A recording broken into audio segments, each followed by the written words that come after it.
ماذا الخلق وانتهت والصبر خلصته. ماذا الخلق وانتهت والصبر خلصته. دورتك بكل وجه كل ساعة أحضن بشر حسبالي هذا أنت. ماذا الخلق وانتهت والصبر خلصته. دورتك بكل وجه كل ساعة أحضن بشر حسبالي هذا أنت. شوقي على صوتك شمع واخلص قبالك جرح تالي تمرني ملح وسوالفك سكته. حلقة بصبعك عفت بس انت حلقة وصل ما عفت وتغيرت والغالب. اما بقت صورتك بالظهر القى جفا وبالوجه القى قفا وبالوسط عمر انطفى وانا على ذن وهذن كل عمر ضيعته.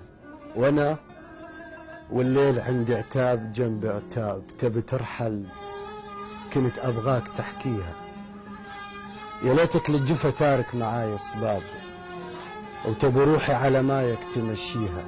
كنت لا شيء وانا خليتك بمحراب ولا تنسى جروحك كنت واسيها. كان الافضل احسب معك 1000 حساب واعرف قصتي اولها وتاليها.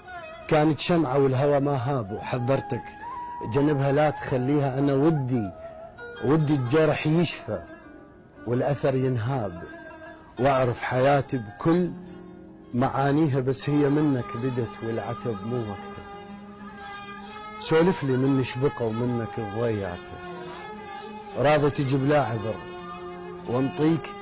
وانطيك اي شي تحب بس قلبي يمك بقى ليه هسه ما اخذته. غيري يخلص السهر لو انسى لو ضحكه وانا اخلصه رسم. ضاعت حالاتك لأن ما ظل وجع بالعشق وياك ما ضقته. وماذا الخلق وانتهت والصبر خلصته. الله يحفظك. يعني أبو شهاب كل شاعر بيتأثر أكيد بشعراء آخرين مع بداية مشواره الشعري. تأثرت بمين ومين تعتبره القدوة بعالم الشعر؟ هو شوف الإبداع ما يتحدد يم شخص، يتحدد يم نوعية. أكو مجرد أنه إنسان مثلا كفنان يغني له 20 أغنية تنجح وحده.